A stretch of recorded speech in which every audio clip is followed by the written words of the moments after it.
సభ్యునిగా ఎన్నికైనందున శాసనం ద్వారా నిర్మితమైన భారత రాజ్యాంగం పట్ల నిజమైన విశ్వాసం విధేయత చూపుతానని, భారతదేశ సార్వభౌమాధికారాన్ని సమగ్రతను కాపాడుతానని, నేను స్వీకరించబోయే కర్తవ్యాన్ని శ్రద్ధాశక్తులతో నిర్వహిస్తానని పవిత్ర హృదయంతో ప్రతిజ్ఞ చేస్తున్నాను.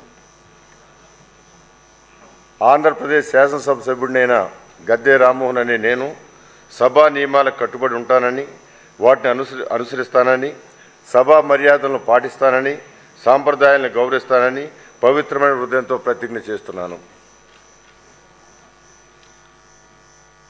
శ్రీ రమణమూర్తి బగ్గు.